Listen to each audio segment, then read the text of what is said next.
జ్యోతిష్ శాస్త్ర పాఠమునకు మీ అందరికీ స్వాగతం. గత వారం ధనస్థానానికి సంబంధించి ధనస్థానం ఇన్కమ్, ఆదాయము, తర్వాత ఖర్చులు, సేవింగ్స్, వీటికి సంబంధించిన కొన్ని విషయాలు మనం తెలుసుకున్నాం. అందులో ముఖ్యంగా ఆదాయాన్ని దశమ స్థానము, సప్తమ స్థానం సూచిస్తుంది. ఖర్చులను 12వ ఇల్లు, మరికొన్ని పంచమ స్థానము, ద్వాదశ స్థానము, అదేవిధంగా ఇల్లు కొనాలనుకోండి చతుర్థ స్థానము, ఎక్స్పెండిచర్ కింద చూపిస్తుంది. పాజిటివ్ ఎక్స్పెండిచర్స్ అంటాం దాన్ని. సేవింగ్స్ అయితే స్థిరాస్తి అయితే 4వ ఇల్లు, చరాస్తి అయితే 2వ ఇల్లు. తర్వాత ఆదాయం, ప్రాఫిట్ అంటాం. ఆదాయం కాదు, ప్రాఫిట్, లాభం రావాలి, దాన్ని 11వ ఇల్లు సూచిస్తుంది. ఇది మనం గతంలో చూసాం. తర్వాత ధనస్థానాన్ని ఏ విధంగా అనలైజ్ చేయాలి? స్థాన బలము, ధనస్థానం కారకుడు బలం, ఆధిపత్య బలం. ధనకారకుడు గురువు, భాగ్యకారకుడు గురువు, భోగకారకుడు శుక్రుడు. ఈ రెండిట్లో మనం ఏది కావాలంటే అది చూడొచ్చు. భాగ్యానికి సంబంధించిన గురువుని చూడొచ్చు, భోగానికి సంబంధించి శుక్రుడిని చూడొచ్చు. ఇది గతంలో మనం నేర్చుకున్నాం. గత వారం ధనయోగం గురించి నేర్చుకున్నాం. ధనం యొక్క మూలాలు, ధన నాశనం, పేదరికం, శ్రీమంత యోగం, రుణగ్రస్త యోగం, ఇవన్నీ కూడా గత వారం పాఠంలో మనం నేర్చుకున్నాం. ఈ వారం మరి కొన్ని విశేషాలను మనం నేర్చుకున్నాం. ఎక్కువ ధనం, మామూలుగా ఉన్న ధనానికన్నా హ్యూజ్ ఇన్కమ్ అంట. ఎక్కువ ధనాన్ని చూడాలంటే ఏం చేయాలి?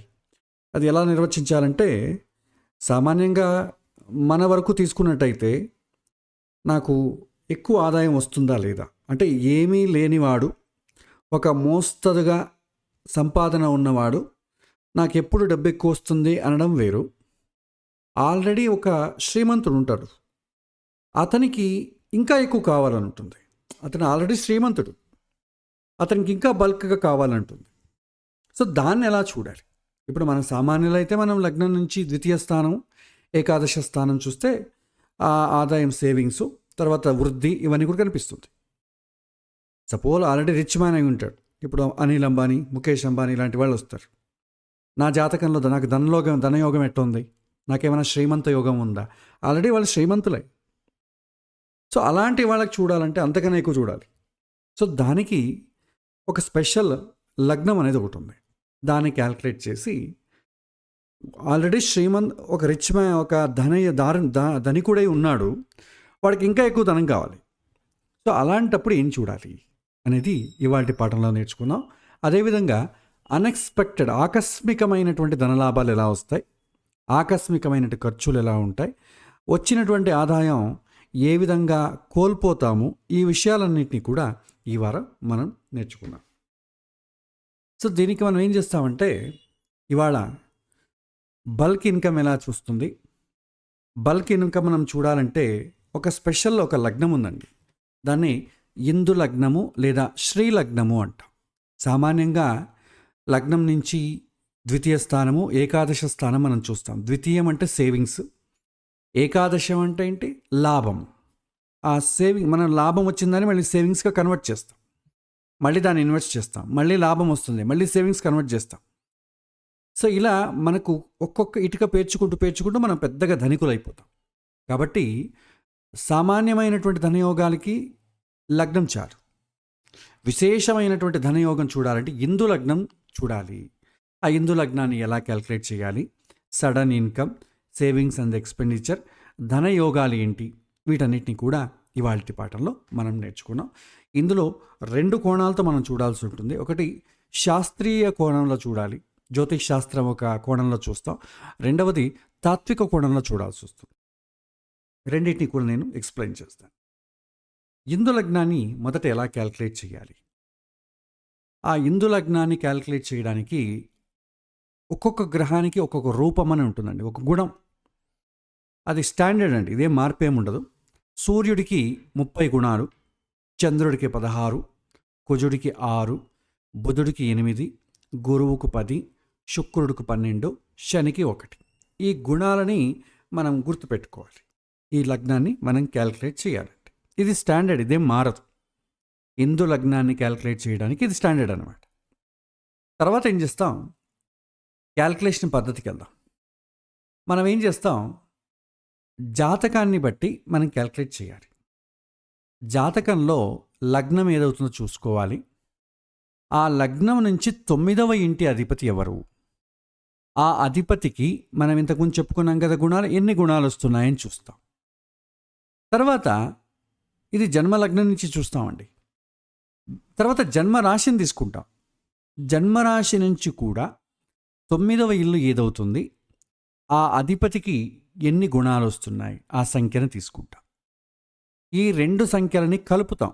జన్మలగ్నం నుంచి 9వ ఇంటి అధిపతికి వచ్చినటువంటి సంఖ్య, జన్మరాశి నుంచి 9వ ఇంటికి అధిపతికి వచ్చినటువంటి సంఖ్య, రెండింటినీ కూడతాం, సమ్ చేస్తాం.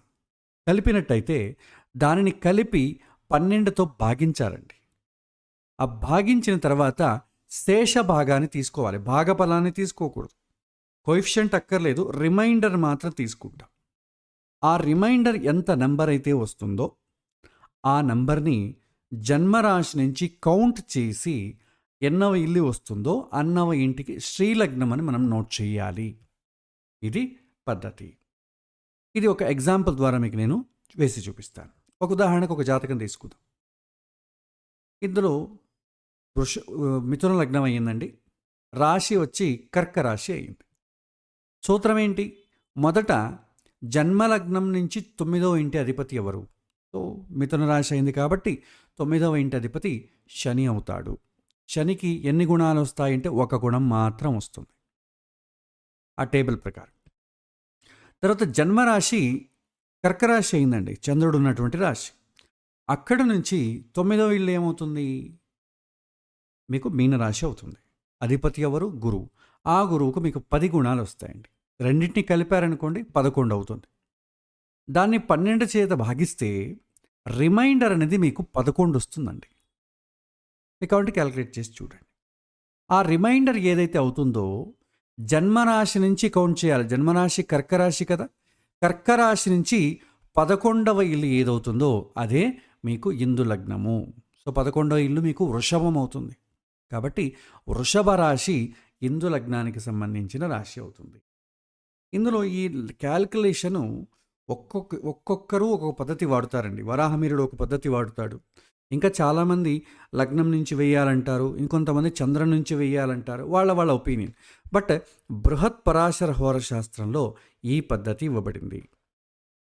జగన్నాథ హోరలో కూడా ఇది వస్తుంది, కానీ వాళ్ళ క్యాల్కులేషన్ వేరే విధంగా ఉంటుందండి. అది ఎలా చేసుకోవాలో కూడా చెప్తాను నేను మీకు. జగన్నాథ హోర సాఫ్ట్వేర్ ఏదైతే ఉంటుందో ఆ సాఫ్ట్వేర్ని మీరు ఓపెన్ చేసుకోవచ్చు. ఒక్క నిమిషం, ఇక్కడ ఓపెన్ చేశానండి.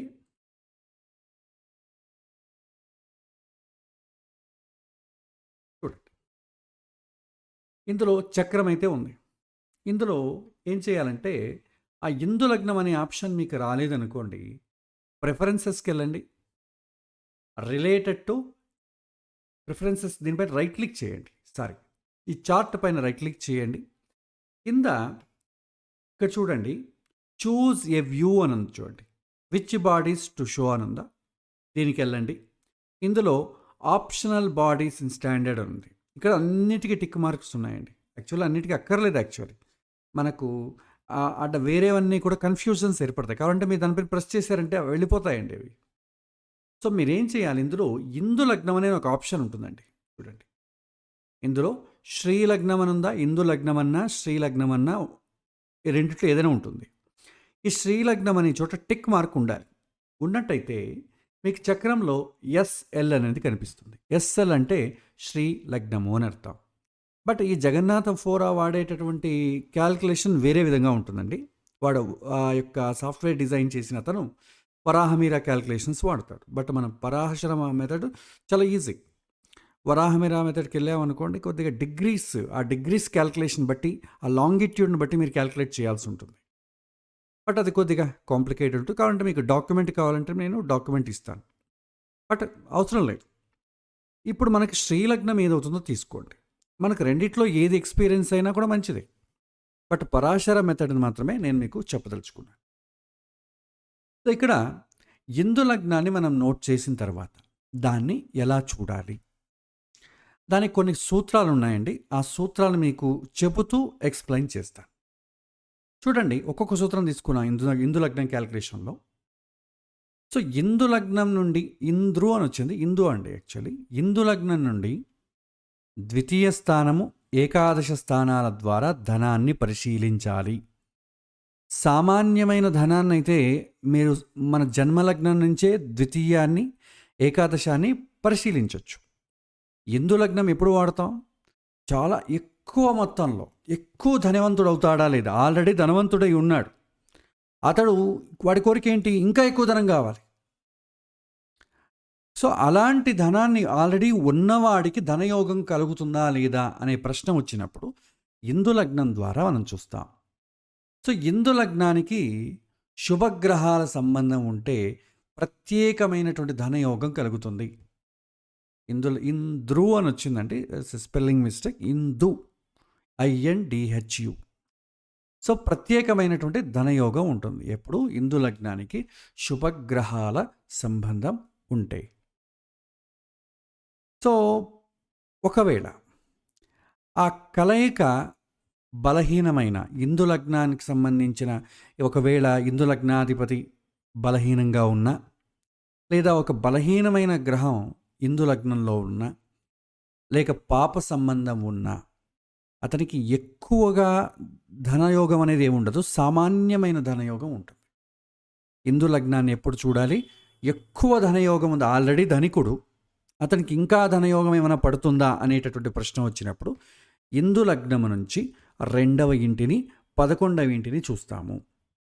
సామాన్యమైన ధనయోగానికి జన్మలగ్నం నుంచి 2వ ఇంటిని 11వ ఇంటిని చూడండి. ఎక్కువ ధనయోగం ఉందా లేదా అని తెలుసుకోవాలంటే ఇందు లగ్నం నుంచి 2వ ఇల్లు 11వ ఇల్లు చూస్తాం. ఒకవేళ ఇందు లగ్నంలో ఏవైనా శుభగ్రహాలు ఉన్నా, ఇందు లగ్నాన్ని శుభగ్రహాలు చూసిన, 2వ ఇంటికి 11వ ఇంటికి శుభగ్రహాల సంబంధం వచ్చిన అతడికి విశేషమైన ధనయోగం కనిపిస్తుంది. ఒకవేళ అలా కాకుండా ఇందు లగ్నాధిపతి బలహీనమైన, ఇందు లగ్నంలో పాప సంబంధం వచ్చిన అతడికి ఎక్కువ ధనయోగం ఉండదు, సామాన్యమైన ధనయోగం ఉంటుంది. ఇది సూత్రం అనేది చెప్తుందండి. తర్వాత ఇంకొన్ని సూత్రాలు చూద్దాం. ఇందు లగ్నానికి సంబంధించి శుభగ్రహాల సంబంధం ఉంటే ఇందు లగ్నానికి ధనయోగం ఖచ్చితంగా లభిస్తుంది. ఏదైతే ఇందు లగ్నం అవుతుందో దానికి శుభగ్రహాల సంబంధం ఉండాలి, పాపగ్రహాల సంబంధం ఉండకూడదు. ఇలా ఉంటే అతనికి చాలా ధనయోగం ఏర్పడుతుంది. ఒకవేళ అలా కాకుండా పాపగ్రహాల సంబంధం ఉందండి, ఆ పాపగ్రహాలు కూడా ఎలా ఉన్నాయి? చాలా బలంగా ఉంది, ఉచ్చస్థానంలో ఉంది. పాపగ్రహాల సంబంధం ఉంటే మంచిది కాదు, సామాన్యమైన ధనయోగం అంటాం. ఆ పాపగ్రహాలు ఇంకా బలంగా ఉందనుకోండి, అప్పుడేమవుతుందంటే విపరీతమైనటువంటి ధనలాభం కలుగుతుంది. ఇది అండర్లైన్ చేసుకోవాలి, విపరీతమైనటువంటి ధనలాభము. మనం ఏమనుకుంటాం, ఈ వర్డ్స్ చాలా కన్ఫ్యూజింగ్గా ఉంటాయి. విశేషమైనటువంటి, విపరీతమైనటువంటి, ఇది మన వ్యవహారంలో రెండిటికి ఒకే అర్థాన్ని మనం తీసుకుంటాం. బట్ తాత్వికంగా చూస్తే రెండు కూడా వేరే అండి. విశేషము అన్నట్టయితే ఏమవుతుందంటే మీకు అనుకూలంగా ఉంటుంది అని అర్థం, విపరీతం అంటే మీకు ప్రతికూలంగా ఉంటుంది అని అర్థం. విపరీతమైన ధనలాభం అంటే చాలా ఎక్కువ డబ్బు వస్తుందండి, కానీ అది మీకు ఉపయోగపడదు, కానీ డబ్బు అయితే వస్తుంది. విపరీతము అంటే ఏంటంటే అనర్థాలు తెచ్చిపెట్టేటటువంటి డబ్బు. మనకి ఏమైనా అనర్థాలు జరగాలనుకోండి, ముందు డబ్బు వస్తుందండి, తర్వాత అనర్థాలు వస్తాయి. దానికి కూడా ఇది సూచన. ఇప్పుడు మీకు ఉదాహరణకు దశరథ మహారాజు అతనికి శాపం ఇచ్చాడు ఒక ముని, నీవు కూడా నాలాగే పుత్రుణ్ణి పోగొట్టుకొని దుఃఖితుడవుతాడు అంటాడు. అసలు దశరథ మహారాజుకి కొడుకే లేదు. అప్పుడు అతను ఏమనుకుంటాడు, సో నేను దుఃఖించాలంటే మొదట కొడుకు ఉండాలిగా, సో కాబట్టి కొడుకు ఎలా పుడితే మంచిదే కదా అనుకున్నాడు. కొడుకు పుట్టాడు, ఆనందపడ్డాడు, కొడుకు దూరం అయ్యాడు, దుఃఖపడ్డాడు. అంటే దుఃఖపడాలంటే మళ్ళీ మొదట ఉండాలి కదా. సో ఎవరికైనా సరే దుఃఖం కలగాలంటే ముందు ఒక సుఖం ఉండాలండి. సుఖం లేకపోతే మీకు దుఃఖానికి వాల్యూ ఉండదు. మనం 10 మందిలో ఒక 10 మంది కాదనుకోండి, ఒక 1000 మంది ఒక ప్రాంగణంలో కూర్చొని ఉన్నాం ఆడిటోరియంలో. ఒకతనికి సన్మానం చేసి, అందరి చేత పొగిడించి, 2 చెప్పు దెబ్బలు తగిలించామనుకోండి, అతనికి ఎలా ఫీల్ అవుతాడు? మీరు ఒక చిన్న గదిలో ఎవరూ లేని చోట ఒక చెప్పు దెబ్బ తినడానికి, 1000 మంది ఆడిటోరియంలో ఉన్నప్పుడు చెప్పు దెబ్బ కొట్టడానికి చాలా తేడా ఉంది. అది విపరీతంగా ఉంటుంది. అతను ఆత్మహత్య చేసేసుకుంటాడు. సో అంటే డబ్బు లేని వాడికి వచ్చే కష్టాలు చాలా తక్కువ ఉంటుంది. ఒకవేళ ఎక్కువ పాపాలు ఏమైనా చేసినట్టు అనుకోండి, ముందు వాడికి డబ్బు వస్తుంది. ఎందుకంటే ఇంటెన్సిటీ పెరగడానికి, దానికి ఇంకా కష్టపడడానికి ఈ డబ్బు చేకూరుతుంది. విపరీతమైనటువంటి ధనలాభము అంటాం.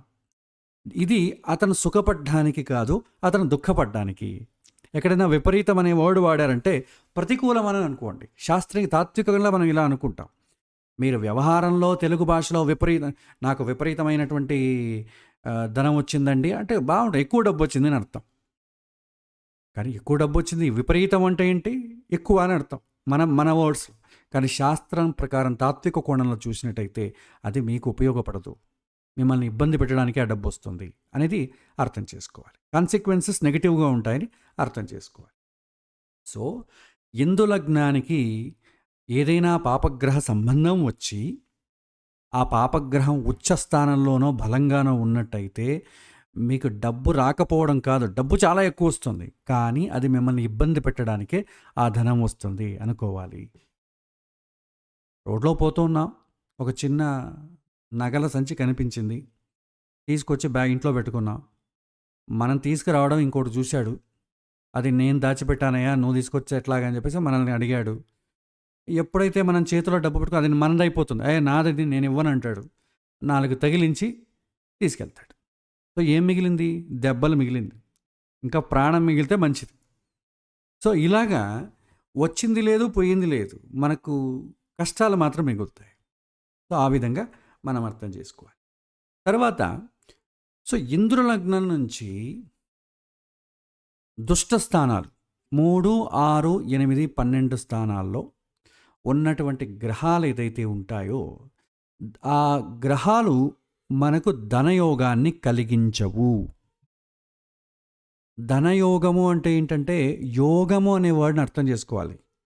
యోగము అంటే మనకి సంతోషాన్ని, తృప్తిని కలిగించేదాన్ని యోగము అంటామండి. అవయోగము, విపరీత యోగము అంటే మనకు సంతోషాన్ని కలిగించవు, మనకు ప్రతికూలాన్ని కలిగిస్తాయి. ధనయోగము అంటే ధనము ద్వారా తృప్తి కలగడం. ఆ ధనయోగం కలిగించవు ఎప్పుడు?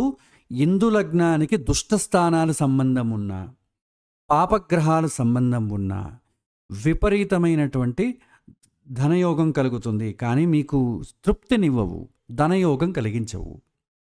ఎప్పుడు కలుగుతుంది అంటే, ఇంకా మనం దశలు గురించి చెప్పుకోలేదు, కానీ ఆ గ్రహాలు ఏవైతే సంబంధం వస్తుందో ఇందు లగ్నానికి, వాటి యొక్క దశ అంతర్దశలలో అవి వాటి యొక్క బలానుసారంగా అవయోగాన్ని కలిగిస్తాయి. ఇక్కడ మీరు కన్ఫ్యూజ్ అవ్వకండి, ఇందు లగ్నానికి మామూలు లగ్నానికి కన్ఫ్యూజ్ అవ్వకండి. రెండిటికి సూత్రాలు ఒకటే అండి. ఇందు లగ్నానికైనా మామూలు లగ్నానికైనా సూత్రాలు ఒకటే. ఇందు లగ్నాన్ని మీరు చూసుకుంటే సామాన్యమైన ధనానికి సంబంధించి వస్తుంది. మా జన్మ లగ్నాన్ని తీసుకుంటే సామాన్యమైన ధనయోగము. ఇందు లగ్నం తీసుకుంటే ఇంకా ఎక్కువ విశేషమైనటువంటి ధనయోగం. కష్టాలు కూడా అలాగే అండి. మామూలు జన్మలగ్నానికి పాపగ్రహాల సంబంధం వస్తే కొద్దిపాటి కష్టాలు వస్తాయి. మీకు ఇందు లగ్నానికైతే పాపగ్రహాల సంబంధం వచ్చిందనుకోండి, విపరీతమైనటువంటి కష్టాలు వస్తాయి. ఇప్పుడు మనం విజయమాల్యం తీసుకున్నాం అనుకోండి, విపరీతమైన ధనయోగం ఉంది, అతనికి ధనం ఉంది, కానీ అతను ఉపయోగించుకోలేడు. చాలా ఎక్కువ ఉంటుంది, కానీ వాడుకోలేడు, పబ్లిక్గా ఖర్చు పెట్టుకోలేడు. ఈ విధంగా ఉంటుందన్నమాట, స్టక్ అయిపోతుంది. సో ఓవరాల్గా తీసుకుంటే సూత్రం ఇది. ఇందు లగ్నానికి శుభగ్రహాల సంబంధం ఉంటే విశేషమైనటువంటి ధనము, యోగము కలుగుతుంది. ఇందు లగ్నానికి పాప సంబంధం వచ్చినట్టయితే విపరీతమైనటువంటి ధనయోగం కలుగుతుంది. అప్పుడు డబ్బు వస్తుంది, కానీ మిమ్మల్ని తృప్తిపరచడానికి కాదు, కష్టాలు పెట్టడానికి వస్తుంది.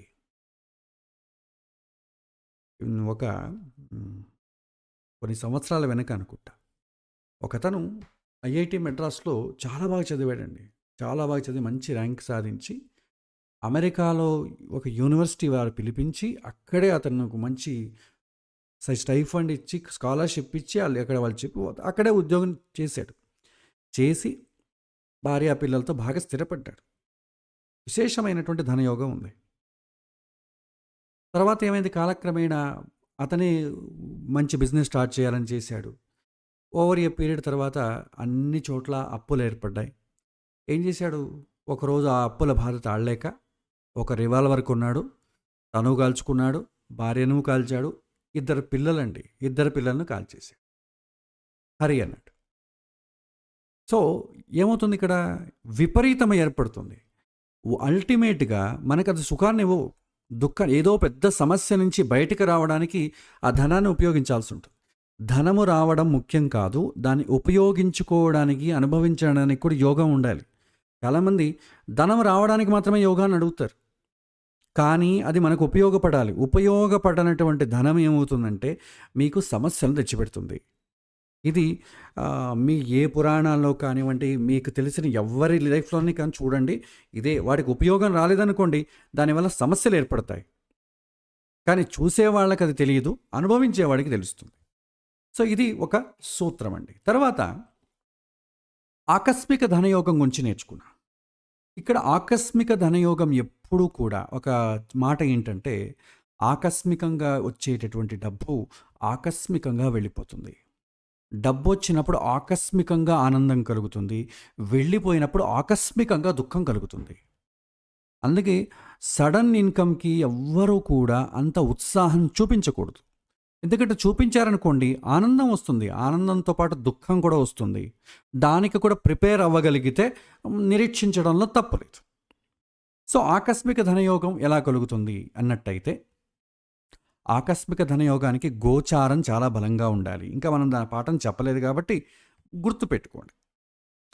ఎక్కువ గ్రహాలు కేంద్ర కోణాలతో సంబంధం ఉంటే ఆకస్మికంగా మీకు ధనయోగం కలుగుతుంది. జాతకంలో ఎక్కువ గ్రహాలు కేంద్ర స్థానాల్లో ఉండాలి, లేకపోతే త్రికోణ స్థానాల్లో ఉండాలి. అలా ఉన్నట్టయితే మీకు ధనయోగం ఆకస్మికంగా సడన్గా వస్తుంది. అలా కాకుండా ద్వితీయ స్థానానికి, ఏకాదశ స్థానానికి గురువుతో కానీ శనితో కానీ సంబంధం ఉన్నా, లేదా ద్వితీయ ఏకాదశాలకు పంచమ లేకపోతే నవ సంబంధం కలిగినా అతనికి అధికమైనటువంటి ధన వృద్ధి కలుగుతుంది. రెండవ ఇలాంటి ఏంటి, సేవింగ్స్. ఏకాదశ స్థానం అంటే ఏంటి, లాభం. గురువు అనేవాడు భాగ్యాన్ని చేకూరుస్తాడండి, అక్కడ కూడా డబ్బు వస్తుంది. ఇక్కడ మీరు కొద్దిగా తాత్విక కోణాన్ని పట్టుకోవాలి. గురువు ధనాన్ని ఇస్తాడు, శుక్రుడు ధనాన్ని ఇస్తాడు. గురువు వచ్చినందువల్ల శ్రీమంతులు అవుతారు, శుక్రుడు వచ్చినందువల్ల వాళ్ళు శ్రీమంతులు అవుతారు. కానీ తేడా ఏంటంటే, గురువు కలిగించేటి ఏంటంటే భాగ్యము అంట, శుక్రుడు కలిగించేది ఏంటంటే భోగము అంట. భాగ్యముగాన ఏర్పడితే ఎవరికైతే ఆ భాగ్యయోగం పట్టిందో అతడు నేను శ్రీమంతుడిని అని రికగ్నైజ్ చేస్తాడు. నాకేం భగవంతుడు అన్నీ ఇచ్చాడు, నాకేం లోటు లేదే, నాకేం ఇది లేదు అది లేదు, ఏం లేదు, నాకు అన్నీ ఉన్నాయి, నేను శ్రీమంతుడిని అనుకుంటాడు. కానీ బయట వారికి వాడు శ్రీమంతుడిగా అనిపించరు, సమాజంలో అనిపించడం వేరు. ఇప్పుడు నాకే తృప్తి కలిగి నాకు చాలు అనుకోండి, అతనికన్నా ధనవంతుడు ఇంకా ప్రపంచంలో ఎవరు లేడు, నాకు ఇంకా చాలు, ఇంక అక్కర్లేదు నాకు అనుకుంటే అతడు చాలా పెద్ద, అతడు అందరికన్నా అతనే ధనవంతుడు. ఎందుకంటే కోరికలను జయించేశాడు, అతనికి ఎంత కావాలో అంత ఉంది. అతను రికగ్నైజ్ చేయగలడు నేను శ్రీమంతుడిని అని, కానీ బయటి వారు రికగ్నైజ్ చేయలేరు. అదే శుక్రుడి యొక్క యోగం పట్టిందనుకోండి, బయటి వాళ్ళకి ఇతనికి చాలా డబ్బు ఉంది అని బయటి వాళ్ళు రికగ్నైజ్ చేస్తారు, కానీ ఈ పర్సన్ రికగ్నైజ్ చేయడు. బయటి వాళ్ళు ఏంటి, మనకు బయటి వాళ్ళు రికగ్నైజ్ చేయాలంటే ఒక కారు ఉండాలి, మంచి బిల్డింగ్ ఉండాలి, 2-3 సైట్స్ ఉండాలి, ఎప్పుడో ఇంటి ముందు మంది మార్బలం ఉండాలి, బంధువులతో కిటకిటలాడుతూ ఉండాలి. ఇలా ఉంటే అతన్ని శ్రీమంతుడు అంట. కానీ ఎవరికైతే ఆ యోగం పట్టిందో, అయ్యో నాకు ఇంకా కావాలి, ఇంకా కావాలి, ఇదేం సరిపోదు, నాకు ఇంకా అంత రాలేదు, నేను అనుకున్నంత రాలేదు, అతడికి శ్రీమంత యోగం లేనట్టే. ఎందుకంటే మానసికంగా అతడు తృప్తిగా లేడు కాబట్టి. అదే గురువు ద్వారా ఏర్పడిన త్రికోణ స్థానాల ద్వారా ఏర్పడిన అతడు అతడు చాలా హ్యాపీగా ఉంటాడు. ఇంట్లో ఉన్న వాళ్ళు నువ్వు ఇలా ఉంటే ఎట్లాయా, నువ్వేం సంపాదించకపోతే ఎట్లాగా అని అడుగుతారు. కానీ నాకు చాలా హ్యాపీగా ఉంది, నేనేం అంత ఇబ్బంది పడట్లేదే, నేను సంతోషంగానే ఉన్నాను అనుకుంటాడు. కానీ బయట వాళ్ళతో ఇబ్బంది కలుగుతుంది. సో ఇక్కడ ఎవరు రికగ్నైజ్ చేయడం అనేది చాలా ఇంపార్టెంట్. కానీ రెండూ కూడా శ్రీమంత యోగాలే. సో ద్వితీయ ఏకాదశ స్థానాలకి గురువు కానీ త్రికోణ స్థానాల సంబంధం వస్తే అతడు ఎప్పుడు కూడా అతడు చాలా ధనికుడిగా ధార్మికుడిగా కనిపిస్తాడు. అతడు ఏ జ్యోతిష్యుడి దగ్గర కానీ ఏ గుడికి కానీ ఏ దేవుడి దగ్గర కానీ వెళ్ళడు. నాకు అన్నీ ఉన్నాయి, నేను ఎందుకు వెళ్ళాలి, నేను హ్యాపీగా ఇంట్లో ఉండి అన్ని పూజ చేసుకుంటాను, ఎవరు నాకు అక్కర్లేదు అంటాడు. అదే ద్వితీయ ఏకాదశ స్థానాలకి కేంద్ర సంబంధం వచ్చినా, శుక్రుడు కానీ శని సంబంధం వచ్చినా అతడు బయటి వ్యక్తులందరికీ కూడా చాలా ధనికుడిలాగా కనిపిస్తాడు. కానీ అతృప్తి జీవనం గడుపుతాడు. నాకు ఇంకా కావాలి అని గడుపుతాడు. ఇది తేడా. ఇది తాత్వికమైనటువంటి తేడా అండి. తర్వాత ద్వితీయ ఏకాదశ స్థానాలకు సర్వాష్టక వర్గలో ఎక్కువ బిందువులు రావాలి. మనకి ఇంకా అష్టక వర్గ పాఠం జరగలేదు. ఇది యాక్చువల్లీ ఈ ధనస్థానం అనేది మీకు అష్టక వర్గ పాఠం తర్వాత చెప్పాలి. కాకపోతే మనం ఇప్పుడు సిస్టమ్ చూసామనుకోండి, చదివిన తర్వాత ఉద్యోగం తర్వాత ధనాన్ని బట్టే పెళ్ళి. సో ధనయోగాన్ని ఫస్ట్ చూస్తారు పెళ్ళిలో. కాబట్టి మనం ఇంకా నెక్స్ట్ టాపిక్ వివాహానికి వెళ్ళాలి. దానికి ముందే దీన్ని కవర్ చేసామనుకోండి, సో వివాహంలో మనం ప్రధానంగా చూసేది డబ్బే కదా. సో దానికి చాలా సపోర్టివ్గా ఉంటుందని చివరిలో ఉన్న పాఠాన్ని కొద్దిగా ముందుకు జరిపాను అనమాట. కాబట్టి ఇంకా మనకు సర్వాష్టక వర్గం జరగలేదు. అది జరిగిన తర్వాత ఈ పాయింట్ నేను అక్కడ మీకు చెబుతా. తర్వాత ఇక కాలచక్ర దశలో ఉన్నాయి. ఇది కూడా మనం చెప్పలేదు. ఏం చేశానంటే పరాశర మహర్షి రాసినటువంటి సూత్రాలు, ఇంకా కొన్ని చోట్ల ఉన్న సూత్రాలు అన్నిటినీ క్రోడీకరించి ఒక పాఠంగా మలిచాను. కాబట్టి కొన్ని ఆ పాయింట్స్ కూడా మీకు వస్తాయి. తర్వాత చూద్దాం. తర్వాత నెక్స్ట్ ప్రశ్న ఏంటంటే కూడబెట్టడం, ఖర్చు చేయడం. దీనికి సంబంధించిన ప్రశ్న, జాతకంలో ఏ విధంగా యోగాన్ని చూడాలి చూద్దాం. సో డబ్బు ఖర్చు చేయడం లేదా కూడబెట్టడం ఈ వంటివి విషయాల్ని ఏకాదశాధిపతి ఉన్న రాశి స్వభావం మీద ఆధారపడి ఉంటుంది. ఏకాదశాధిపతి ఏ ఇంటికి సంబంధం వస్తుందో ఆ ఇంటి స్వభావం ఏదైతే ఉంటుందో ఆ స్వభావాన్ని బట్టి ఏ విధంగా ఖర్చు పెడతాడు, ఏ విధంగా సంపాదిస్తాడనేది ఆధారపడి ఉంటుంది. ఉదాహరణకు తీసుకుందాం. ఏకాదశాధిపతి స్థిర రాశిలో ఉన్నాడు అనుకుందాం. ఏకాదశాధిపతి స్థిర రాశిలో ఉన్నట్టయితే డబ్బు కూడబెట్టడం లేదా సద్వినియోగం చేస్తాడు. అంటే స్థిర రాశి అంటే స్థిరంగా ఉండడం. స్థిర రాశిలో ఉంటే డబ్బు కూడబెడతాడు, సేవింగ్స్ చేస్తాడు, దాన్ని మంచి విషయాలకు కూడా ఉపయోగిస్తాడు. అలా కాకుండా చరరాశిలో ఉన్నట్టయితే వస్తూ ఉంటుంది, వెళ్ళిపోతూ ఉంటుందండి. అది కూడబెట్టడం చాలా కొద్ది కష్టం అవుతుంది. సో ఈ విధంగా ఏకాదశాధిపతి చరరాశిలో ఉంటే ఎక్కువ కూడబెట్టలేడు, ఖర్చు అయిపోతూ ఉంటుంది. స్థిర రాశిలో ఉంటే కొద్దిగా నిల్వ ఉంటుందండి.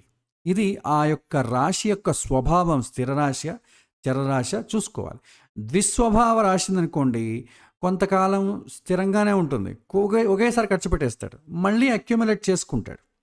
ఈ విధంగా మధ్యస్థంగా మిశ్రమంగా ఉంటుంది. తర్వాత ఇప్పుడు ఏకాదశాధిపతికి ఎప్పుడు ఏకాదశాధిపతి ఎందుకు చూసుకుంటామంటే ద్వితీయ స్థానమేమో సేవింగ్స్ అండి. సేవింగ్స్ ఏముంది, ఖర్చు చేస్తుంటే అయిపోతుంటుంది కదా. ఆ ఖర్చు చేసినా కూడా మళ్ళీ మనం దాన్ని టాపప్ చేయాలి. టాపప్ ఎప్పుడవుతుంది, లాభం వచ్చినప్పుడే కదా. ఇన్కమ్ కిందకి రాదు, లాభం వచ్చిన దాన్ని మాత్రమే మనం సేవ్ చేసుకుంటాం, మిగతావన్నీ ఖర్చు అయిపోతుంది. సో లాభాన్ని మనం ఎక్కువ ఇంపార్టెంట్గా తీసుకుంటాం. సో ఏకాదశాధిపతికి 3, 6, 8, 12 అంటే దుష్ట స్థానాలు, పూర్వజన్మ పాపస్థానాలు. ఈ రాశులకి అధిపతులతో సంబంధం ఉన్నట్టయితే, దుష్టస్థానాధిపతులతో సంబంధం ఉన్నట్టయితే డబ్బు వృధాగా ఖర్చు పెడతాడండి. లాభము వస్తుంది, అది మనకు ఉపయోగపడదు. అలా రావడం, ఇలా ఖర్చు పెట్టేయడం. మూడో ఇంటికి సంబంధం ఉందనుకోండి, అన్నదమ్ములు కావచ్చు, శత్రువులు కావచ్చు, మిత్రులు కావచ్చు, వీళ్ళు తీసేసుకుంటూ వెళ్ళిపోతూ ఉంటారు. అంతా ఖర్చు అయిపోతుంది. ఆరో ఇంటికి సంబంధం ఉందనుకోండి, ఏకాదశాధిపతికి లాభం వచ్చింది. ఆరో ఇల్లు ఏంటి? రుణము, రోగము, శత్రువులు, కోర్టు కేసులకి, లేకపోతే హాస్పిటల్ బిల్లులకి, లేదా మిత్రులకి ఎవరికో అప్పులు తీర్చడానికి దీనికే అయిపోతుంది. ఎనిమిదో ఇంటికి సంబంధం వస్తే మోసగించబడ్డం, నష్టపోవడం, ఎక్కడో షేర్ మార్కెట్లో పెట్టి నష్టపోవడం, ఎవరికో మనకి చిట్టీలకు ఏదో ఇస్తాం, నష్టపోవడం జరుగుతుంది. 12వ ఇంటికి సంబంధం వచ్చిందనుకోండి, వ్యసనాలకి, తాగుడు, జోదం, ఇక స్త్రీ వ్యామోహం, అమ్మాయిలకు పెట్టడం, ఇలాంటివంతా సరిపోతుంది. అందుకే ఆ 3, 6, 8, 12 సంబంధం ఏకాదశాధిపతికి రాకూడదు. లగ్నం నుంచి కానీ, ఇందు లగ్నం నుంచి కానీ, మీరు ఏదైనా తీసుకోండి. ఏకాదశాధిపతికి సంబంధం ఉంటే లాభం వస్తుంది, వృధాగా ఖర్చు అవుతుంది, మీకు కావాల్సినప్పుడు అది ఉపయోగపడదు. ఇది ఒక సూత్రం. తర్వాత ఏకాదశాధిపతికి చతుర్థ సంబంధం వచ్చింది అనుకోండి, వచ్చిన లాభాన్ని, వచ్చిన డబ్బుని స్థిరాస్తిగా పెట్టేస్తాడు. అంటే మీకు స్థిరాస్తి అయితే బాగానే ఉంటుంది, కానీ మనకు అవసరమైనప్పుడు అది అమ్మాలంటే కొద్ది కష్టం. తక్కువకు అమ్ముకోవాలి, బాధతో అమ్మాలి, కొద్దిసారి రేట్ రాదు, కొనేవాడు ఉండడు, నాన్ పర్ఫార్మింగ్ అసెట్ అంటాం కొన్ని సందర్భాల్లో. అది ఉంది కానీ ఉన్నట్టుండి మనకు ఉపయోగపడదు. సో చతుర్థానికి సంబంధం వస్తే ఆ లాభాన్ని తీసుకెళ్ళి సేవింగ్స్లో పెట్టకుండా, ఇమీడియట్లీ వచ్చేటటువంటి డబ్బులో పెట్టకుండా, ఏదో ఒక సైట్ తీసి పెడదాం, అది ఒక 10 ఏళ్ళ తర్వాత మనకు మంచి రేట్ వస్తుంది. ఇప్పుడైతే రాదు, 10 ఏళ్ళ తర్వాత వస్తుంది. అలా ఏర్పడుతుంది, కన్వర్ట్ అయిపోతుంది. అదేవిధంగా నవమాధిపతికి సంబంధం ఉన్నట్టయితే, ఏకాదశాధిపతికి నవమాధిపతికి సంబంధం ఉంటే, నవమ స్థానం అంటే ఏంటి? ధార్మికమైన విషయాలు కదా. ధార్మికమైన విషయాలు కావచ్చు, తండ్రి కోసం కావచ్చు, ఖర్చు పెడతాడు. ఏకాదశాధిపతికి నవమాధిపతి సంబంధం ఉంటే డబ్బును ధార్మిక కార్యక్రమాలలో ఖర్చు పెడతాడు. సో ఇది మనం చూసి, అంటే ఏకాదశాధిపతికి ఏ ఇంటి అధిపతి సంబంధం వస్తుందో ఆ ఇంటికి సంబంధించిన ఖర్చులు ఏర్పడతాయి అని అర్థం. ద్వితీయానికి సంబంధం వచ్చిందనుకోండి, ఏకాదశాధిపతికి అతను వచ్చినటువంటి లాభం అలాగే సేవింగ్స్కి వెళ్ళిపోతుంది.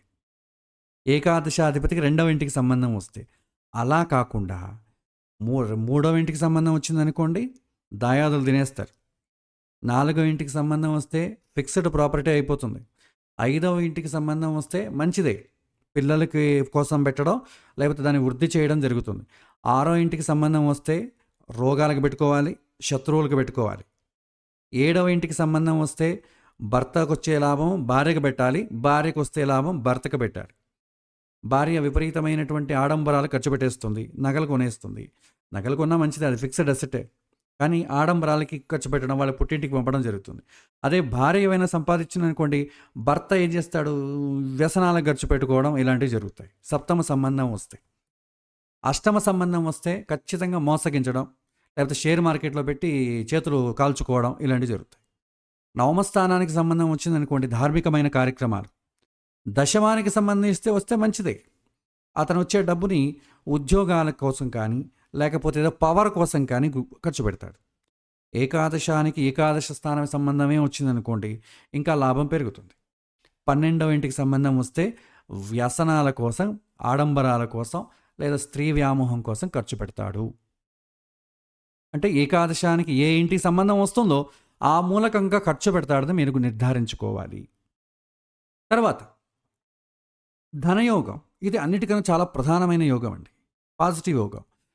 త్రికోణ స్థానాలు, దీన్ని మనం లక్ష్మీ స్థానాలను కూడా అంటాం. 159 ఈ త్రికోణ స్థానాలకి త్రికోణ సంబంధమే కలిగితే, అంటే 1వ ఇంటి అధిపతి 5వ ఇంట్లోనో, 5వ ఇంటి అధిపతి 9వ ఇంట్లోనో, 9వ ఇంటి అధిపతి 1వ ఇంట్లోనో, ఈ త్రికోణాధిపతులు త్రికోణ స్థానంలోనే ఉండడం, ఇలా ఏమైనా సంబంధం కలిగితే ధనవృద్ధి కలుగుతుంది. ఆ ధనవృద్ధి కలుగుతుంది, దీనివల్ల మనిషి యొక్క కీర్తి పెరుగుతుంది. ఆ డబ్బు ఇతను ఎప్పటికీ చెడు వైపు వెళ్ళనివ్వదండి. ఇక్కడ గుర్తుపెట్టుకోవాలి, ఆ ధనం ఒకవేళ ఈ రకమైనటువంటి కాంబినేషన్ ఉన్న వాళ్ళకి ధనమైతే ఎక్కువ వస్తుందండి, కానీ వాళ్ళేమంటారు, నాకు ధనం అక్కర్లేదని చెప్పి ఆ ధనాన్ని పేదలకి, వాళ్ళకి అవసరం ఉన్న వాళ్ళకి పంచిపెట్టేస్తారు. దానివల్ల ఏమవుతుంది? కీర్తి పెరుగుతుంది, ఆ తర్వాత పుణ్యము పెరుగుతుంది, సైడ్ ఎఫెక్ట్స్ ఏమీ ఉండవండి. 1, 5, 9 అంటే ఫలాపేక్ష రహితంగా గత జన్మలో చేసినటువంటి పుణ్యం కోసం ఎవరి దగ్గర నుంచి ఏమి చాపలేదు. తనకు ఉన్నదాన్ని పెట్టాడే తప్ప ఇంకోటి దగ్గర ఏమి వంచన చేసి తీసుకోలేదు. పోనీ నా కోసమైనా కావాలని తన కోసం కూడా తీసుకోలేడు. అలాంటి యోగ ఎవరైతే కర్మలు చేసుకొని ఉంటారో వాళ్ళకి జన్మాంతరంలో 159 చాలా గట్టిగా ఉంటాయి. అలా ఉన్న వాళ్ళకి ధనము అనే సమస్య ఉండదు. వాళ్ళు ఎప్పుడు కూడా ధనం లేకపోయినా కూడా నాకు అన్నీ ఉన్నాయి, భగవంతుడు అన్నీ ఇచ్చాడు అనుకుంటా. కొత్తగా నాకు ఇది కావాలి అది కావాలనే కోరిక ఉండదు. వీళ్ళకి తృప్తి అనేది 100%గా ఉంటుంది. ఇంకా చెప్పుకోవాలంటే 1, 5, 9 స్థానాలు బలంగా ఉన్నవాళ్ళు జ్యోతిష్యుడి దగ్గరికి రారు. అలాంటి వాళ్ళని మీరు గుర్తించలేరు. ఫస్ట్ ఆఫ్ ఆల్ చాలా పేదరికంగా కనిపిస్తారు, చాలా సంతోషంగా ఉంటారు. గుర్తించడం చాలా కష్టం. వీళ్ళు వాళ్ళ కోరికల కోసం గుళ్ళు గోపురాలు చూడడం కానీ ఇవన్నీ చేయరు. ఒక సాధారణమైన జీవితాన్ని గడుపుతూ వాళ్ళు శ్రీమంతులుగా తృప్తిగా భగవంతుడు నాకు అన్నీ ఇచ్చాడని గడుపుతారు.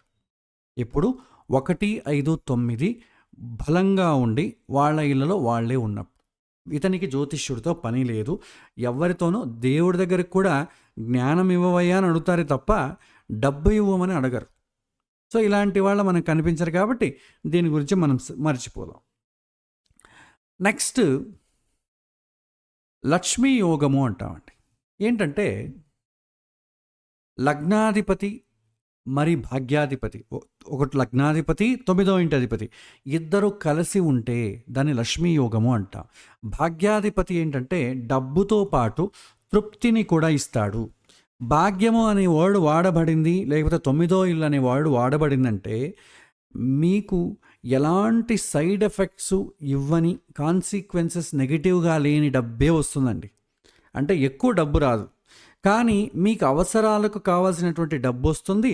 కానీ మీకు డబ్బు లేదు అనేటటువంటి ఫీలింగ్స్ని కలగనివ్వదు. ఎప్పుడు లగ్నాధిపతి భాగ్యాధిపతి కలిసి ఉన్నా, లగ్నాధిపతి గురువుకు సంబంధం వచ్చినా, లగ్నాధిపతికి త్రికోణ స్థానానికి సంబంధం వచ్చినా అతడు చాలా హ్యాపీగా ఉంటాడు. డబ్బు ఉన్నా లేకపోయినా ఇమ్మెటీరియల్ అతను ఎప్పుడు కూడా నేను చాలా హ్యాపీగా ఉన్నానే అంటాడు. తర్వాత లగ్నాధిపతి బలంగా ఉండి నవమాధిపతి కేంద్ర స్థానంలో కానీ త్రికోణ స్థానంలో కానీ ఉంటే, ఉచ్చ స్థానంలో అంటే బలంగా ఉంటే అప్పుడు కూడా లక్ష్మీ యోగం కలుగుతుంది. త్రికోణము అంటే పెద్దగా డబ్బు ఉండదు, కేంద్ర స్థానం అంటే డబ్బు వస్తుంది, మీకు డబ్బు ఉంటుందన్నమాట.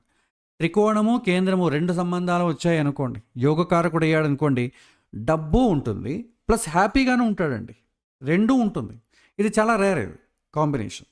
జనక మహారాజు ఉన్నాడండి, అత్యంత ధనికుడు, కానీ అతను మానసికంగా ఎలా ఉంటుంది అంటే భగవంతుడు నన్ను క్యాషియర్ పోస్ట్లో ఉంచాడు, ఈ డబ్బు నా కోసం కాదు అన్యులకు పంచమనిచ్చాడు, కాబట్టి నేను అందరికీ ధనవంతుడిగా కనిపించవచ్చు, కానీ ఈ డబ్బు నా కోసం కాదు అందరికీ కష్టాల్లో ఉండే వాళ్ళకి ఇవ్వమని చెప్పాడు. సో ఆ విధమైనటువంటి ఫీలింగ్స్ ఉంటాయి వాళ్ళకి. తర్వాత నవమాధిపతికి శుక్రగ్రహంతో సంబంధం వస్తే అతను మధ్య బలంగా ఉచ్చ స్థానంలో ఉంటే, కేంద్ర స్థానంలో ఉన్నట్టయితే ఆ త్రికోణ స్థానంలో కానీ, అంటే స్వక్షేత్రము కేంద్రము త్రికోణము ఉచ్చస్థానం అంటే బలంగా ఉంది అని అర్థం. శుక్రుడితో సంబంధం వచ్చింది అంటే మీకు ఫిజికల్గా మనీ అనేది వస్తుందండి. నవమాధిపతికి శుక్రుడు సంబంధం కలిగితే అందరూ కూడా వాడు చాలా ధనికుడు అనిపించుకునేంత ఉంటుందన్నమాట. శుక్రుడు ఉంటే, గురువు ఉంటే ఉండదు. కానీ శుక్రుడితో వచ్చినటువంటి ఒకటి ఏంటంటే భోగము అంట, భోగకారకుడు. భోగాన్ని మీరు అనుభవించడానికి కావాల్సినటువంటి ధనాన్ని చేకూరుస్తాడు. కానీ ఒకటేంటంటే ఇంకా కావాలనే ఫీలింగ్ ఉంటుంది. ఎప్పుడు భోగం అనేది ఎప్పుడు కూడా మీకు కంటెంట్మెంట్ ఉండదు. యోగము, భోగము, రోగము. భోగము తర్వాత నెక్స్ట్ రోగం రెడీగా ఉంటుంది. అది మానసిక రోగం కావచ్చు. సో నాకు ఇంకా డబ్బు కావాలనేది మానసిక రోగం. డబ్బును వ్యసనాల కోసం, అమితంగా భోగాల కోసం ఖర్చు పెడితే శారీరకమైన రోగాలు కూడా వస్తాయి. సో యోగము, భోగము, రోగము ఇది కామన్గా వచ్చే పాయింట్స్. ఇక్కడ యోగం అంటే విపరీత యోగం అనుకోండి, విశేషమైనటువంటి యోగం కాదు. సో నవమాధిపతికి శుక్రుడి సంబంధం, కేంద్ర స్థానాల సంబంధం వచ్చినట్టయితే మీరు అందరూ చూసుకునేటట్టుగా ఫిజికల్గా ధనలాభం కలుగుతుంది. అది శుభగ్రహాల సంబంధం వచ్చిందనుకోండి, మిమ్మల్ని చెడు వైపు వెళ్ళనివ్వదు. డబ్బు ఉన్నా కూడా చెడు వైపు అనేది వెళ్ళడు. తర్వాత పై కలయికలు ఉంటే మనిషి ధనవంతుడవుతాడు, జ్ఞాని అవుతాడు, దార్శనికుడవుతాడు, దానశీలి, కీర్తి ప్రతిష్టలతో కూడిన వాడు అవుతాడు. మంచి దానాన్ని అందరికీ దానం చేస్తే వస్తుంది, కీర్తి ప్రతిష్టలు వస్తాయి. అతడు ఇంకొకరికి మార్గాన్ని సూచించేవాడవుతాడు, పుణ్యాన్ని సంపాదించి వచ్చే జన్మ కూడా ధనాన్ని సంపాదించేటటువంటి పుణ్యాన్ని చేకూర్చుకుంటాడు. ఇది లక్ష్మీ యోగము అంటామండి. తర్వాత ఇంకా ధనలాభం గురించి మనం చెప్పుకోవాలంటే, సాధారణమైనటువంటి ధనలాభం తెలుసుకోవాలంటే 2, 9, 11 స్థానాలు చూస్తే చాలు. లగ్నం నుంచి 2వ ఇల్లు, 9వ ఇల్లు, 11 స్థానాలు మరియు వాటి అధిపతులను మీరు పరిశీలించాలి. శుభగ్రహాల సంబంధం వస్తే ధనలాభం కలుగుతుంది. పాపగ్రహాల సంబంధం వస్తే ఆ పాపగ్రహాలు బలంగా ఉందనుకోండి, అప్పటికీ డబ్బు వస్తుంది, కానీ మీకు తృప్తినివ్వదు, మిమ్మల్ని ఏదో ఒక ఇబ్బంది పెట్టడానికి ఆ డబ్బు వస్తుంది. ఒకవేళ 2, 9, 11 స్థానాలు వాళ్ళ అధిపతులు బలహీనంగా ఉన్నారనుకోండి, డబ్బు ఉండదండి. డబ్బు లేకపోవడం వేరు, డబ్బు ఉన్నా అనుభవించలేకపోవడం వేరు. రెండూ మీకు చూడడానికి ఒకేలా కనిపిస్తుంది, కానీ వేరేగా ఉంటాయి. పాపం అతను ఏమైనా ఖర్చు పెట్టుకోవాలంటే డబ్బు లేదు, డబ్బు లేకపోవడం వల్ల అతను చెడు వ్యసనాలకు కూడా వెళ్ళలేడు.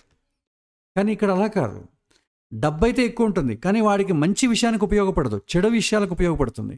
అది ఇంకా ఘోరమైనది.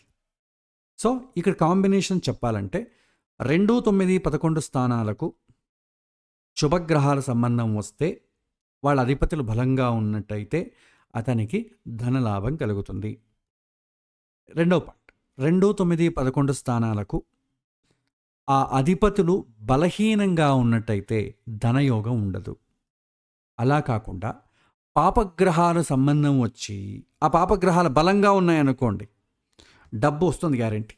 ఎందుకంటే కొన్ని కష్టాలు ఎక్కువ కలగాలంటే దానికి సంబంధించిన ఫస్ట్ కొద్దిగా అగ్గిమంట రాజేయాలి కదా, దానికి కొద్దిగా డబ్బు కావాలి. కాబట్టి డబ్బు ఎక్కువ వస్తుంది వాళ్ళకి.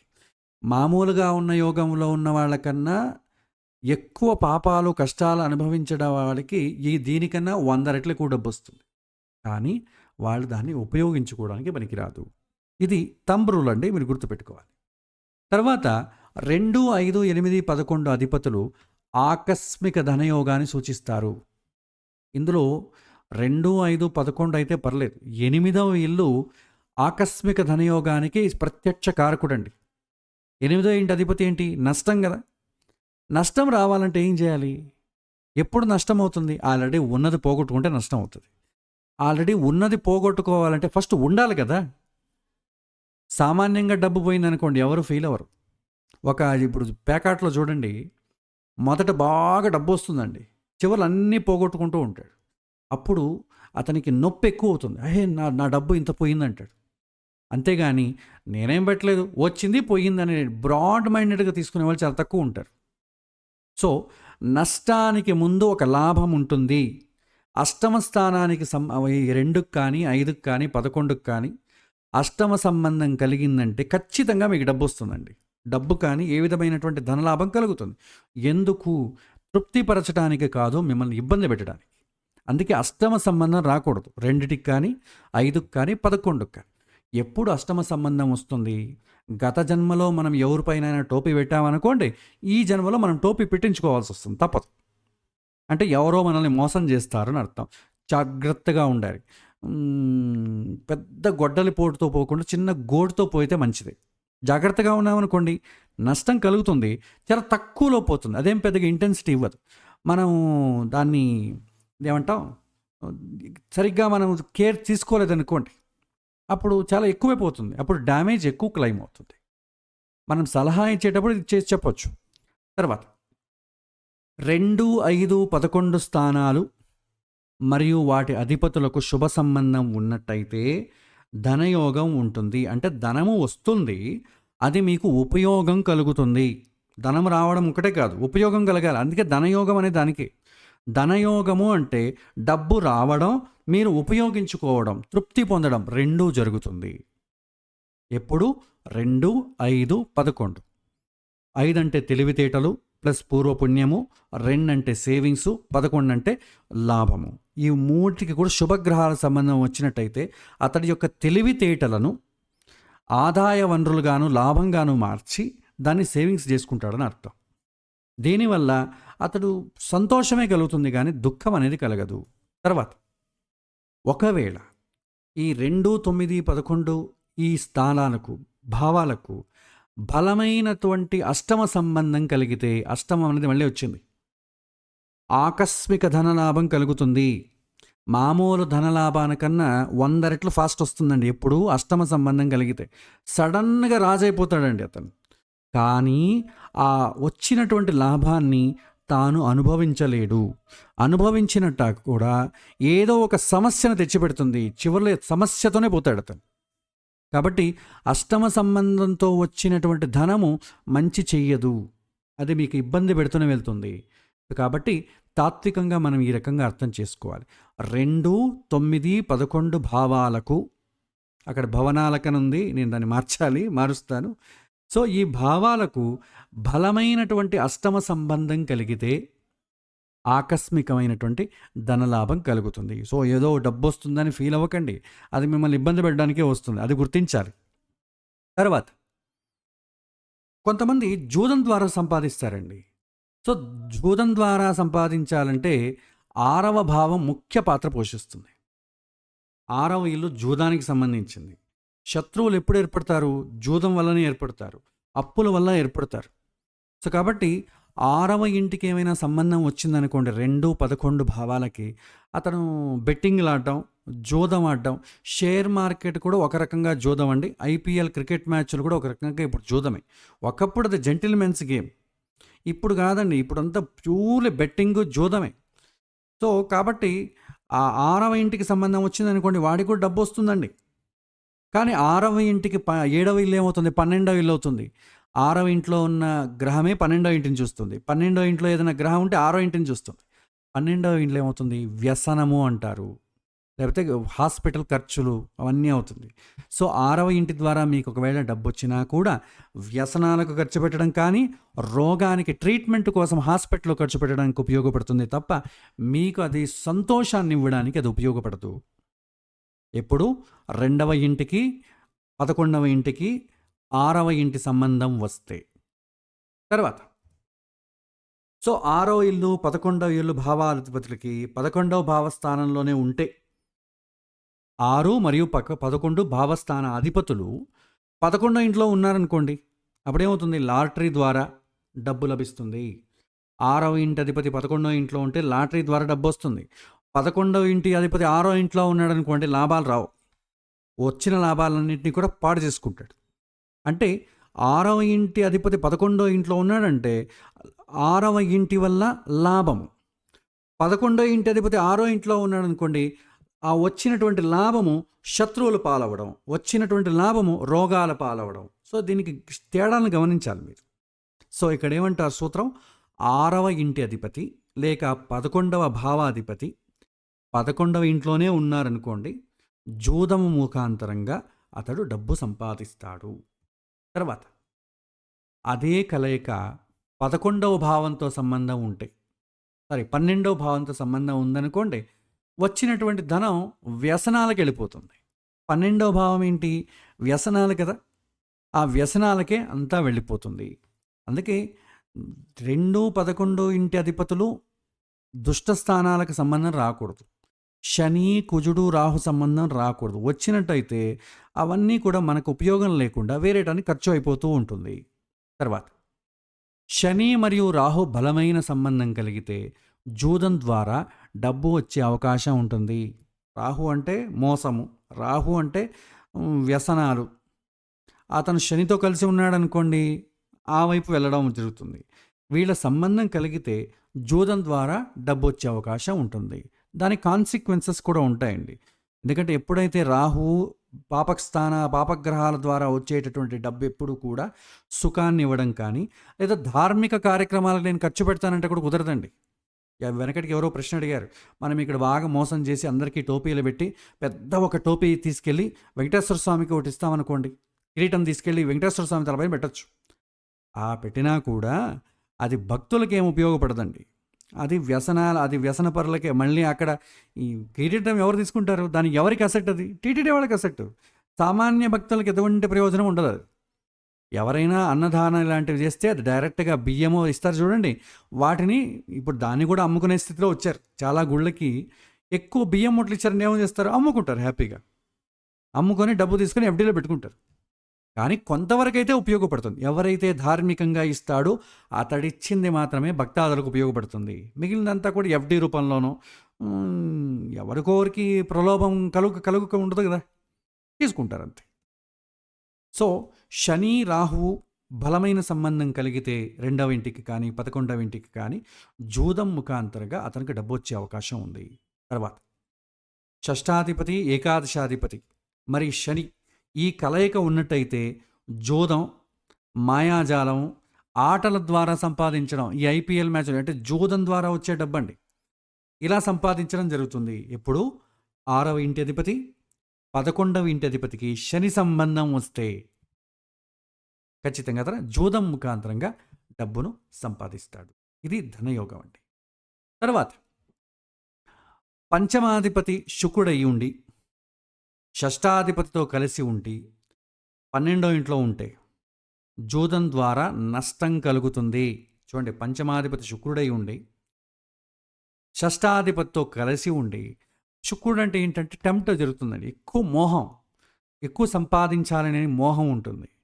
అతను 6వ ఇంట్లో కలిసి ఉన్నాడు అనుకోండి, ఇంకా ఎక్కువగా శత్రువులంతా చేరి మిమ్మల్ని టెంప్ట్ చేస్తారు. 12వ ఇల్లు ఏంటి? వ్యసనాలకు సంబంధించిన ఇల్లు.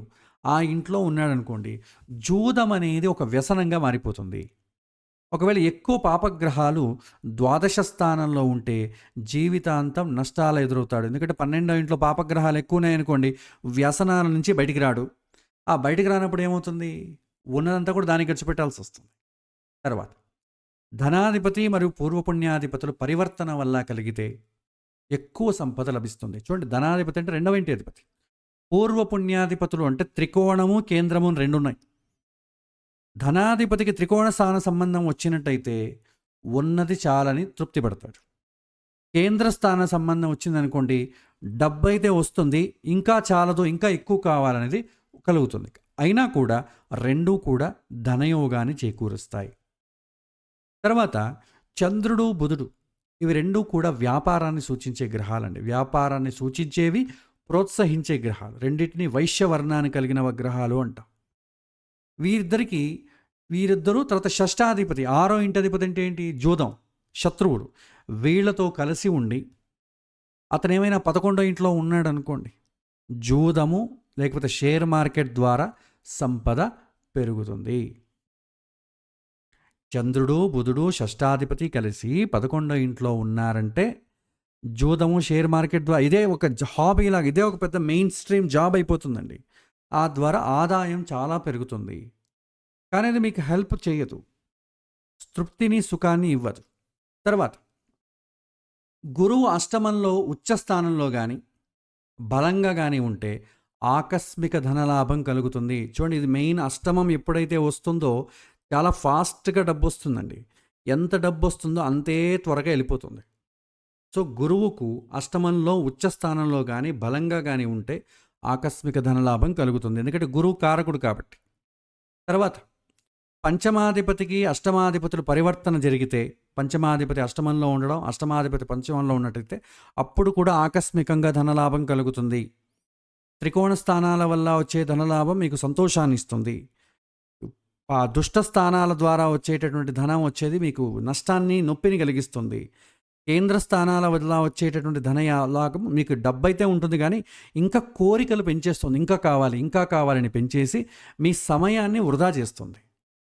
అలా తర్వాత ద్వితీయాధిపతికి అష్టమాధిపతుల సంబంధం ఉంటే మీకు కూడా ఆకస్మిక ధనలాభం వస్తుంది. ఎందుకంటే అష్టమాధిపతి అంటే నష్టం కాబట్టి, ఆ నష్టం కలగాలంటే ముందు ఆదాయం రాబడి కావాలి కదా. కాబట్టి అష్టమాధిపతుల సంబంధం ఉంటే ఆకస్మిక ధనలాభం కలుగుతుంది. తర్వాత విపరీత రాజయోగం అంటే దుష్ట స్థానాధిపతులు దుష్ట స్థానంలోనే ఉండడాన్ని విపరీత రాజయోగం అంటాం. అంటే ప్రారంభంలో మీకు డబ్బు బాగా వచ్చేస్తుందండి, చివరిలో అంతా వెళ్ళిపోతుంది. దీన్నే విపరీత రాజయోగం అంటాం. ఇలా ఒకవేళ ఉన్నట్టయితే అప్పుడు కూడా మీకు ఆకస్మికంగా ధనలాభం కలుగుతుంది. విపరీత రాజయోగం వల్ల ఏర్పడుతుంది. తర్వాత సో ధన సంపాదన అయితే ఉందండి, కానీ కూడబెట్టలేకపోతున్నాం, ఎక్కువగా సేవ్ చేసుకోలేకపోతున్నాం. దానికి కారణాలేంటి అని చూసినట్టయితే ముఖ్యంగా డబ్బైతే వస్తుంది. ఆ డబ్బు విపరీత రాజయోగం వల్ల కానీ, అష్టమ స్థానం వల్లనో, 6వ ఇంటి వల్లనో, 12వ ఇంటి వల్లనో వచ్చేటటువంటి ధనం ఏం చేస్తుందంటే రోగాల ద్వారా ధనాన్ని వ్యయం చేస్తుంది. మీకు అది తృప్తినివ్వదు. తర్వాత ప్రమాదాలు, మనిషికి జరిగే ప్రమాదాలు కావచ్చు, ఇంట్లో జరిగే జడ వస్తువులకు జరిగే ప్రమాదాలు కావచ్చు. ఒక చోట డబ్బు వచ్చిందండి, ఇంట్లో టీవీ రిపేర్ అయ్యింది. ఇంకో చోట ఎవరో ఇవ్వాల్సిన వాళ్ళు డబ్బు ఇచ్చారు, నా కొడుకు అప్పటికే బైక్ నుంచి కింద పడి హాస్పిటల్లో చేరినాడు, ఆ డబ్బును దాన్ని సమర్పించుకోవాలి. మీకు తృప్తిగా బతకడానికి, మీకు అవసరాలకి ఉపయోగపడే అయితే ధనం అయితే ఉండదు. సో పాపకార్యాల వల్ల గత జన్మలో డబ్బు ఏవైనా కూడబెట్టుకొని ఆ డబ్బుని కన్వర్ట్ చేసుకున్నట్టయితే ఈ జన్మలో 2, 11 ఇంటి అధిపతులకు దుష్ట స్థానాల సంబంధం కలుగుతుంది. తద్వారా కూడా అమితమైనటువంటి ధనం కలుగుతుంది. వచ్చినా కూడా దానివల్ల మనకు దుఃఖమే కలుగుతుంది. సో రోగాల ద్వారా ధన నష్టం అవ్వడం, ప్రమాదాలు రావడం, నష్ట నివారణ, డిజాస్టర్ మేనేజ్మెంట్ అంటాం. సో నష్ట నివారణ చర్యలు, ఎవరో ఏదో తప్పు పని చేశాడు దాన్ని కప్పిపించుకోవడానికి లంచం ఇవ్వడం, రిపేర్ల ద్వారా ఖర్చులు, ఆకస్మిక సమస్యలు, కుటుంబ సమస్యలను కోరికలు తీర్చడం కోసం ధనం ఖర్చు. కొడుకు రెడీగా ఉంటాడు, నాన్న iPhone 17 వచ్చింది నాన్న, 1.5 లక్ష కావాలి అంటాడు. నువ్వు ఇవ్వకపోతే ఆత్మహత్య చేసుకుంటానంట. ఏం చేయాలి? ఖచ్చితంగా ఇవ్వాల్సిందే, కొడుకును పోగొట్టుకోలేం కదా. అదే మంచి డబ్బు అయిందనుకోండి, నాన్న చిన్న ఫోన్ చాలేనన్న, అంతెందుకు దాంట్లో అయినా మాట్లాడేది, దీంట్లో మాట్లాడేది, నాకేం అంత ఇష్టం లేదు నాన్న అంటాడు. కాబట్టి ఇవి కారణాలండి. పాపస్థానాల ద్వారా వచ్చినటువంటి ధనానికి, అమితమైన ధనానికి ఇవి రెడీగా ఉంటాయి. దాన్నే మీరు కూడబెట్టుకొని తృప్తి పడడానికైతే కుదరదు. ఓకే, తర్వాత సో ధన సంపాదన ఉంది కానీ కూడబెట్టలేకపోతున్నాం. పాపగ్రహాలు ద్వాదశ స్థానంలో ఉంటాయి. 12వ ఇల్లు అంటే ఏంటి? వ్యసనాలు కదా. ఆ వ్యసనాల ఇంట్లో పాపగ్రహాలు ఉన్నాయనుకోండి, డబ్బు వచ్చినట్టు ఖర్చు పెట్టేస్తుంటాడు అతను, నిలబడదు. సో ఆ విధంగా అది ఏదో ఒక ఖర్చు, వ్యసనాల కోసం ఖర్చు పెట్టచ్చు, లేదా ఎవరో సీక్రెట్ పార్ట్నర్స్ ఉంటారు వాళ్ళ కోసం ఖర్చు పెట్టాలి, హాస్పిటల్స్కి ఖర్చు పెట్టాలి, 12వ ఇంటికి సంబంధించినవన్నీ ఖర్చులే. ఆ విధంగా తృణప్రాయంగా ఖర్చు పెట్టాల్సి ఉంటుంది. తర్వాత వ్యయాధిపతికి షష్ఠస్థాన సంబంధం ఉంటే రోగాల ద్వారా ఖర్చు, అష్టమ సంబంధం ఉంటే మోసపోవడం, లాస్ అవ్వడం, పార్ట్నర్స్కి చివరి అప్పులు ఇచ్చి మోసపోవడం, షేర్ మార్కెట్లో పెట్టి మోసపోవడం, ఇవన్నీ జరుగుతాయి. తర్వాత వ్యయాధిపతి సప్తమ స్థానంలో పాప సంబంధం కలిగితే భాగస్వాముల ద్వారా ధన నష్టం కలుగుతుంది. సప్తమ స్థానం అంటే పార్ట్నర్షిప్ అండి. దానికి వ్యయస్థానం యొక్క సంబంధం కలిగి పాప సంబంధం ఉన్నట్టయితే అందరూ మనం అంతా మన ఫ్రెండ్సే, మన బంధువులే, వాళ్ళు ఐపీ పెట్టేస్తారు, నాదేం లేదని చెప్పేసి వీడిని ఇరికిచ్చేస్తారు, మొత్తం డబ్బు వెళ్ళిపోతుంది. సో షేర్ మార్కెట్ అంటే అవే సప్తమానికి సంబంధించినవే వస్తాయి. సప్తమము జూదము కిందకి వస్తుంది కాబట్టి 6వ ఇంటికి సంబంధం కూడా ఉంటుంది. సో వ్యయాధిపతి సప్తమంలో పాప సంబంధం కలిగితే భాగస్వాముల ద్వారా ధన నష్టం కలుగుతుంది. సో ఈ విధంగా మనం చెప్పచ్చు. సో ఫైనలైజ్గా మనం ఒకసారి సమరైజ్ చేసుకుని ఇన్ని పాయింట్స్ మనం గుర్తుపెట్టుకోలేంగా.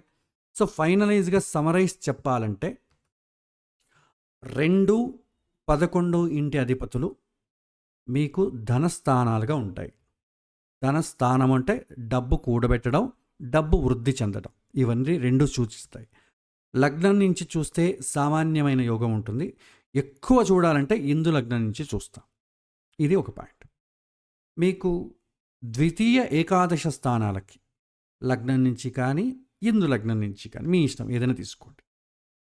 త్రికోణ సంబంధాలు కలిగితే 1, 5, 9 ఇంట్లో ఉండడం, లేదా వాళ్ళ అధిపతులతో కలిసి ఉండడం, గురుగ్రహంతో సంబంధం ఉన్నట్టయితే అతడికి ఎంత కావాలో అంత వస్తుందండి. అతనికి లేదు అనేది ఉండదు. అతని కోరికలు ఏవైతే ఏర్పడతాయో ఆ కోరికలకు తగినట్టుగా ధనం వస్తుంది, లేదా కోరికలు చాలా తక్కువ ఉంటాయి, ఆ కోరికలు వాడిని ఇబ్బంది పెట్టవు. సో చాలా ప్రశాంతంగా శాంతిగా ఉంటాడు. ఇలా శాంతిగా ఉన్నవాడు మాత్రమే ఏ పర్పస్ కోసం భూమిపైకి వచ్చాడో ఆ పర్పస్ని ఫుల్ఫిల్ చేసుకుంటూ ముందుకెళ్ళిపోతూ ఉంటాడు. అదే కేంద్ర సంబంధాలు కలిగిన ద్వితీయ ఏకాదశాధిపతులకు కేంద్ర సంబంధాలు కలిగిన 4, 7, 10 సంబంధం కలిగిన అధిపతుల సంబంధం కలిగిన శుక్రుడి సంబంధం కలిగిన అప్పుడేమవుతుందంటే డబ్బు అయితే వస్తుంది, ఇంకా కావాలి, దాన్ని వృద్ధి చేసుకోవాలి అనే ప్రయత్నం అయితే పెరుగుతుంది. సో డబ్బేం ఊరికే పెట్టుకొని కూర్చోం కదా. నవారే విత్తస్య కామాయ విత్తప్రియం భవతి ఆత్మనస్య కామాయ విత్తప్రియం భవతి. డబ్బు ఎవరైనా పీట పైన పెట్టుకొని రోజు మంగళారతి తిప్పడానిక? డబ్బెందుకు? మనకు కావాల్సిన సుఖాలను పర్చేస్ చేసుకోవడానికి డబ్బు కావాలి. డబ్బు ఎక్కువైందనుకోండి కోరికలు పెరుగుతాయి. ఆ కోరికలు తీర్చుకోవడం వల్ల మానసికంగాను శారీరకమైనటువంటి రుగ్మతలు ఏర్పడతాయి. సో ఎక్కువ డబ్బు ఉండడం వల్ల కష్టాలు కొని తెచ్చుకోవడానికి కూడా అవకాశం ఉంటుంది. సో కేంద్ర స్థానాల వల్ల కొద్దిగా జాగ్రత్తగా ఉండాలి. అదే దుష్ట స్థానాల సంబంధం వచ్చిన రాహువు, కుజుడు, శని సంబంధాలు వచ్చిన రుణప్రాయంగా వచ్చినటువంటిది వచ్చి డబ్బు వెళ్ళిపోతూ ఉంటుంది. అది కూడా ఖర్చులే, కానీ అక్కడ నా సంతోషం కోసమో నా సుఖం కోసమో ఖర్చు పెట్టడమే ఉండదు. మోసపోవడం, జోదంలో పెట్టడం, లేదా ఎవరికో అప్పు ఇవ్వడం, అలా వెళ్ళిపోవడం. నేనైతే సుఖపడింది లేదు, కష్టాలు మాత్రం నేను పడ్డాను, ఆ డబ్బుతో నేను సుఖపడిందే లేదు. ఆ విధంగా ఏర్పడుతుంది. సో 3 సెనారీస్ గుర్తుపెట్టుకోండి. త్రికోణ స్థానానికి సంబంధం కలిగితే సంతోషం ఉంటుంది, శారీరకమైన సుఖం ఉంటుందో లేదో వేరే విషయం, అతను కోరుకోడు కూడా.